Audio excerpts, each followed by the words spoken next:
मैंने अपना 21 में मैंने कंप्लीट किया था अपना बैचलर्स फिजियोथेरेपी में। उसके बाद मैंने एक दो जगह अपना जॉब वगैरह किया। उसके बाद मैंने अभी 6 मंथ पहले ही अपना क्लिनिक स्टार्ट कर दिया 4 बेड्स का। बट ऐसा होता है ना कि आप थोड़ा दूर से देखो चीज़ों को तो वो अलग दिखती हैं, जब आप एंटर कर जाते हो उस चीज़ में तो बिल्कुल चेंज हो जाता है।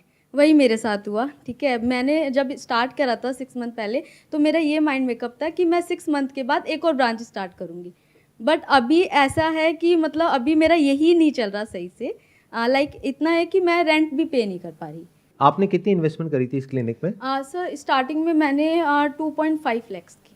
और अभी आप कह रहे हैं कि 4 बेड का क्लिनिक है, मतलब कि कोई और भी आपने किसी को रिक्रूट भी किया है? कोई फुल टाइम बेसिस पे आपके यहाँ जॉब भी करते हैं? सर जॉब नहीं करते हैं, बट वो लोग जो जस्ट कंप्लीट कर रहे हैं या फिर अपना चल रहे हैं, स्टडीज़ कर रहे हैं, वो लोग आके वहाँ पे पोस्टिंग्स वगैरह कर अच्छा, लेते इंटर्न्स हो गए एक तरीके से। Interns। और प्लस कुछ हेल्पर्स होंगे एक दो। हैं हेल्पर्स हैं। इसका रेंट कितना है महीने का? सर रेंट है 18,000। और आपकी कितनी सेल हो जाती है यहाँ से महीने की? 30-40 तक हो जाती है। 30-40 के हाँ आसपास मतलब महीने की सेल रेंट हो जाती है और तक। 30-40 ही खर्चा है। Yes sir. तो खर्चा ही मुश्किल से निकल पा रहा है अगर Yes, sir। ओवरऑल कैलकुलेट किया जाए। इसके पीछे आई थिंक जो रीज़न है बहुत बड़ा वो ये है कि फिजियोथेरेपी क्लिनिक्स चैरिटेबल बहुत ज़्यादा खुल चुके हैं यस सर। और वहाँ पे बहुत सस्ते में बहुत ट्रीटमेंट हो सस्ते रहा है। में। वहाँ पे 50-100 रुपये की पर्ची कटती है और 50। काम हो जाता है, और आप चार्ज कर रहे होंगे 300-400 रुपये। Yes sir. और 300-400 रुपये देने के नाम पे लोग बोलते होंगे कि वहाँ 100 रुपये में हो रहा है, आप 300 रुपये क्यों ले रहे हो? हाँ वो सर, भी तो यही मशीनें लगा रहे हैं। इनिशियल तो सबका यही थॉट आता है। तो अब आपके माइंड में क्या है, इसको कैसे चलाओगे? क्या सर सोच रहे हो मेरा आप? मेरा माइंड में ये है कि मुझे मार्केटिंग में मुझे लगता है कि कुछ कमी है, कि मैं मार्केटिंग अच्छी नहीं कर रही, बट करूँ क्या? देखो, आपको क्या करना होगा, अपने आप को डिफरेंशिएट करना होगा बाकी सारे जितने भी चैरिटेबल जो क्लिनिक्स हैं उन सब से। अगर आप वो नहीं कर पाए तो ये बिजनेस चलना is next to impossible. Yes sir. अब आप ही बताइए मुझे कि आप में और उन सब क्लिनिक्स में क्या फ़र्क है? सर जो प्राइवेट क्लिनिक्स हैं उनकी कॉस्ट भी है। जैसे कि अगर मैं 300 चार्ज करती हूँ, तो कुछ कुछ क्लिनिक्स की 1000 तक है। बट उनका क्या है, कुछ तो पुराने हैं, कुछ की टेक्निक्स बहुत ज़्यादा एडवांस हैं, जैसे कि वहाँ फॉरेंस वगैरह से सीख कर आए हैं वो लोग, ठीक है, वो लोग उतना चार्ज करते हैं। क्या आपकी जो लोकेशन है इसकी क्लिनिक की वो ठीक है? सर लोकेशन जो है वो रेजिडेंशियल एरिया में है, मार्केट एरिया में नहीं है। बट रेजिडेंशियल में डेंसिटी ऑफ पॉपुलेशन बहुत ज़्यादा होनी चाहिए उस एरिया की, क्या वो है? हाँ यानी वहाँ सर। पे बहुत लोग रहते हैं या बहुत कम लोग रहते हैं? नहीं नहीं सर, करोल बाग में है तो वो काफ़ी अच्छा है, मतलब रेजिडेंशियल में। मतलब आसपास में कितने घर होंगे जिनको पता होगा कि आपका क्लिनिक यहाँ पर है? सर मोस्टली सभी को पता है। मेरा क्वेश्चन ये है कि कितने घर होंगे, जैसे मान लो जिस कॉलोनी में आपने खोला है अच्छा। उस कॉलोनी में 100 घर हैं, 200 घर हैं, 500 घर हैं, कितने घर होंगे? सर 150 अराउंड होंगे। ये जो 150 घर है इसमें से कितने ऑलरेडी आपके क्लाइंट हैं, यानी कि जो आपके पास में आ रहे हैं? 20।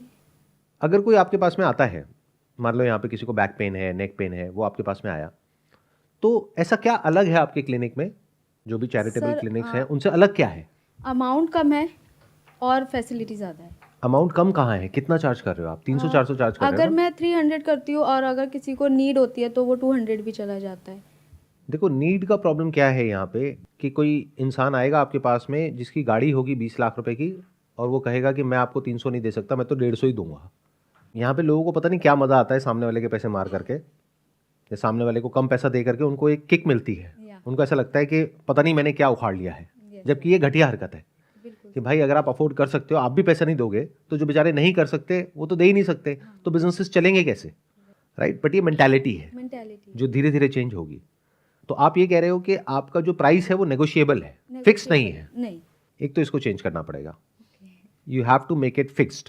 ओके। क्योंकि प्रॉब्लम क्या है कि जैसे मैं इमेजिन कर पा रहा हूँ कि आपका वो जो क्लिनिक है वहाँ पे 4 बेड है, आपने उनको कोई मशीन्स वगैरह लगाई तो वो आपस में बात कर रहे हैं। Right sir. जब बात करेंगे तो आपस में पूछेंगे भाई तेरे से कितने पैसे लिए? मेरे से लिए 300 रुपये, वो बोलेगा मेरे से लिए 150 रुपये, तो कहेगा ये तो बेवकूफ़ बना रहे हैं। तो ये गलत है। सबसे पहले तो इसको चेंज करो, इसको फिक्स प्राइस कर दो, ओके। कोई नेगोशिएशन नहीं है। क्या होगा, 2-4 क्लाइंट चले जाएंगे, जाने दो। बट उन 2-4 के जाने की वजह से जो इम्पैक्ट होगा आपकी रेवेन्यू पे वो ज़्यादा नहीं होगा, क्योंकि 150 रुपये से बढ़ करके आप 300 पे या 400 पे पहुंच जाओगे। दूसरा आपको क्या करना होगा, you have to think about making money in some other ways also. I think कि आपके पास में जो पेशेंट्स आते होंगे उसमें से मैक्सिमम पेशेंट्स बैक पेन वाले होंगे। बैक पेन, नी पेन और सर्वाइकल और नेक पेन। देखो नी पेन तीनों। वाले एक पर्टिकुलर एज के आते होंगे, हाँ, बैक पेन वाले सभी आ रहे होंगे, मोस्टली हाँ। और नेक पेन जो नेक है पेन भी सब वो भी में आजकल सभी को हो रहा है। तो ये जो आप काम कर रहे हो इसकी डिमांड तो है, but you have to think in such a way कि आप कुछ अलग कर पाओ और सबसे। उसके क्या तरीके हैं? एक तो अपनी जो खुद की आपकी कम्युनिकेशन स्किल्स हैं, जो सेलिंग स्किल्स हैं, उसको बहुत शार्प करना होगा। क्योंकि मैंने देखा है कि वो लोग जिनको पेशेंट्स को कन्विंस करना आता है कि हम बेस्ट हैं इस एरिया में, नहीं पूरी दिल्ली में या पूरे इंडिया में या पूरी दुनिया में, उनके पास लोग बार बार आते हैं।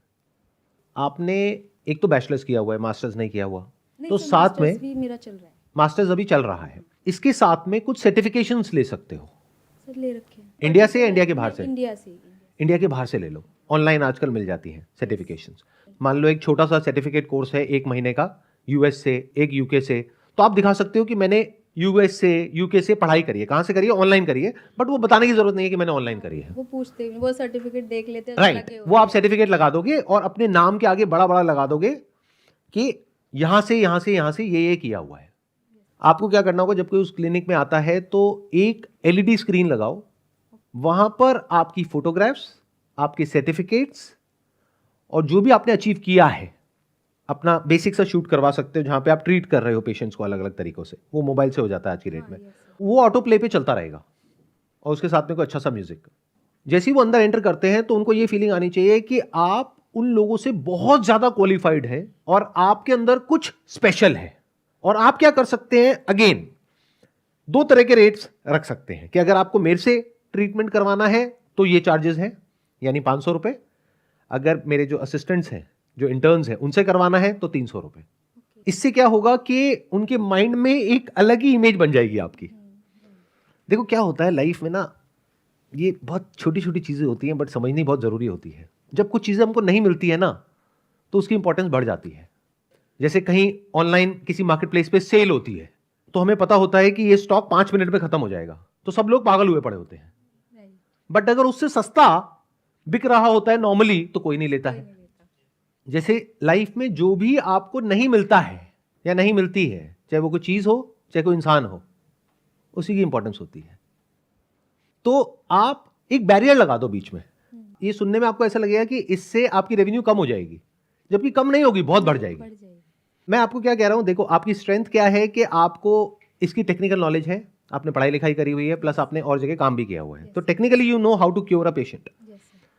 तो अब आप क्या क्या कर सकते हैं, आइडियाज क्या है। एक तो अपनी ऐसी इमेज क्रिएट करिए which is larger than life, क्योंकि बड़ी स्क्रीन पे जब वो आपको देखेंगे तो ऑटोमेटिकली सबकॉन्शियसली उनको एक सेलिब्रिटी वाली फीलिंग आएगी। पहले तो वहां पे आपने डिफरेंशिएशन क्रिएट किया। दूसरा आपने क्या किया, इसके साथ में कुछ और प्रोडक्ट्स भी ऐड कर दिए। फिजियोथेरेपी में बहुत सारे प्रोडक्ट्स हैं, आपको पता ही है, जो ऑनलाइन भी मिलते हैं, ऑफलाइन भी मिलते हैं। लेकिन जो ऑनलाइन मिलते हैं, क्योंकि ऑनलाइन में कमीशन होता है प्लेटफॉर्म का, रिटर्न रेट होता है, उनका खुद का मार्जिन होता है, तो जो ऑनलाइन प्रोडक्ट मिल रहा है मान लो 5,000 रुपए का, वो एक्चुअल में अगर आप चाहो डायरेक्टली उस मैन्युफैक्चरर से कॉन्टैक्ट करो तो आपको मिल जाएगा 500-700 रुपए का। तो आप दिखा सकते हो कि देखो जी ये ऑनलाइन है प्रोडक्ट 5,000 रुपए का, आपको चाहिए तो वहां से ले लो। यही सेम ब्रांड का सेम प्रोडक्ट मेरे पास में भी है, यहाँ पे क्लिनिक में रखा हुआ है, मैं आपको 2,500 का दूंगी। 2,500 में आपका कितना मार्जिन है, 2,000 रुपए, ये असली मार्जिन है। यानी कि अगर किसी और प्राइवेट क्लिनिक में कोई पेशेंट जाता है तो वहां पे चार्ज है मान लो 500 रुपए, 600 रुपए। आपने क्या किया, पहले तो उसके कंपटीशन में प्राइस कर दिया 300 रुपए। लेकिन 300 रुपए किसका है, अगर आपके असिस्टेंट से करवाना है तो, बट अगर मैम से करवाना है तो 500 रुपए से 1 रुपए कम नहीं होगा, और वहां भी 300 रुपए नॉन नेगोशिएबल है। तो इससे क्या हुआ, आपने अपनी एक ऐसी स्ट्रैटेजी बना ली कि जहां से अभी आपको 30,000 रुपए आ रहा है वो ऑटोमेटिकली बढ़ के 50-60 हजार रुपए हो गया, प्लस आपने प्रोडक्ट से कमा लिया। वहां से नियर अबाउट आपको इनकम हो जाएगी 40-50 हजार रुपए महीने की, तो लाख रुपए महीना आपको आना शुरू हो गया। इसके लिए इन्वेस्टमेंट क्या करनी है, एक एलईडी स्क्रीन चाहिए, जैसे मैंने बताया, जितनी बड़ी होगी इंपैक्ट भी उतना ही बड़ा होगा। But this is not an expense, this is an investment. ये बहुत कम लोग समझ पाते हैं। सर ये तो मतलब जैसे कि ठीक है एक क्लिनिक हो गया, मेरा ये है कि ठीक है अभी जो आ रहा है ठीक है, मुझे आगे के लिए ग्रो करना है। आगे को छोड़ दो, अभी के बारे में सोचो। देखो यही गड़बड़ होती है, बहुत सारे लोग होते हैं, एक दुकान ढंग से चलती नहीं है, और अपनी दुकान की फ्रेंचाइज आगे लोगों को दे देते हैं। पहले एक को अच्छे से कर लो, जब एक चल जाए, एक से आप बहुत पैसा कमाने लग जाओ और वो पैसा संभाला ना जाए, मतलब इतना पैसा आ जाए कि आपको दीवारें खुदवानी पड़ जाए। अगर 2 नंबर में आ रहा है तो, 1 नंबर में आ रहा है तब तो कोई दिक्कत ही नहीं है, बैंक में है, चारों तरफ पैसा ही पैसा है, अब आपसे संभाला नहीं जा रहा, अब क्या करें? अब आपको और जगह लेनी होगी, और क्लिनिक्स लेने होंगे उन पैसों को रखने के लिए। वो बात का स्टेप है। एक काम आपको और करना होगा छोटा सा। वो क्या है प्रॉब्लम? क्योंकि आप अंदर एक छोटी सी लोकेलिटी में हो तो लोगों को पता ही नहीं है कि आप वहां पर हो। तो अपने आप को फोरफ्रंट में रखो। You become the face of this clinic with your qualifications, कि आपने बैचलर्स किया हुआ है, मास्टर्स कर रहे हो, उसके अलावा आपने यूएस से सर्टिफिकेट लिया हुआ है, यूके से ये लिया हुआ है, मतलब ऐसा लगे पढ़ करके कि भाई इनके अलावा तो और कोई है ही नहीं दुनिया में। आपको थोड़ी अवेयरनेस स्प्रेड करनी होगी। यानी क्या कि उस एरिया में 2 तरीके से लोग आप तक पहुंच सकते हैं। एक कि अगर कोई सर्च कर रहा है फिजियोथेरेपी क्लिनिक नियर मी, तो इमीडिएटली आपकी ऐड आनी चाहिए गूगल पे, दैट इज 1। 2, ऑफलाइन आपको कुछ पैम्फलेट्स डिस्ट्रीब्यूट करने होंगे अपने उस एरिया में, क्योंकि आपका टारगेट बिल्कुल क्लियर है। आसपास में अभी आप 100-150 घरों में ऑपरेट कर रहे हैं, तो आपका टारगेट है मैक्सिमम 2000 घर। उन 2000 में से अगर आपके पास में 200 आ गए जो ऑफ एंड ऑन आ रहे हैं, तो आपका काम हो गया है। तो उन तक बार बार आपको पैम्फलेट्स पहुंचाने होंगे या किसी भी तरीके से उन तक ये मैसेज पहुंचाना होगा कि I am there. Include some kind of an affiliate program with this, मतलब कि जो पेशेंट्स आपके पास में आ रहे हैं और जिनको फर्क पड़ रहा है, उनको बोलो कि अगर आप आगे रिकमेंड करते हो किसी को भी हमारे यहां पे आने के लिए, तो आपको 1 सेशन फ्री मिलेगा मेरे से। तो उनको क्या मिला? Free session. किस बेस पे? अगर कोई भी रिकमेंड उन्होंने किया किसी को भी, और जब भी कोई आएगा आप उससे पूछोगे आप किसके थ्रू आए, वो बोलेंगे हम उनके थ्रू आए, तो उनका एक फ्री सेशन हो गया। तो यहां से लोग आपके बढ़ रहे हैं काफी तेजी से। तो इस तरह से आप एक तरफ से लोगों को बढ़ा सकते हैं, दूसरी तरफ से कुछ प्रोडक्ट्स इंक्लूड कर सकते हैं, तीसरी तरफ से अपनी इमेज बना सकते हैं, चौथी तरफ से अपनी जो सेलिंग स्किल्स है उसको इंप्रूव करिए। किस तरह से अपने आप को प्रोजेक्ट करना है उसको इंप्रूव करिए। अपने ड्रेसिंग सेंस से लेकर के जो आप बोल रहे हो, जिस तरीके से बोल रहे हो, it must match with the kind of image that you are creating. जब इस लोकेलिटी में अच्छे से आपका चल जाएगा, तो नेक्स्ट स्टेप आपका होगा इस क्लिनिक को बंद करके किसी प्राइम लोकेशन पे, वहीं आसपास में इस क्लिनिक को खोलना। दूसरा क्लिनिक कहीं और दूर जाकर के नहीं, क्योंकि वहां जीरो से आपको मेहनत करनी पड़ेगी। पहले इस छोटे क्लिनिक को बंद करके, जो कि अंदर लोकेलिटी में है, इसको कहीं बाहर मेन रोड पे खोलना, इस क्लिनिक को, जो कंपैरेटिवली इससे थोड़ा सा बड़ा हो, क्योंकि वहां पे यही कस्टमर्स वहां पे शिफ्ट हो जाएंगे। फिर जब वो चल जाए, तब नेक्स्ट स्टेप आएगा कि कहीं और किसी लोकेशन में जाकर के खोलना। अभी और लोकेशंस के बारे में, और जगह क्लिनिक्स के बारे में छोड़ दो, चेन के बारे में छोड़ दो। चेन अपने आप बन जाएगी जब एक क्लिनिक अच्छा चलने लग जाएगा।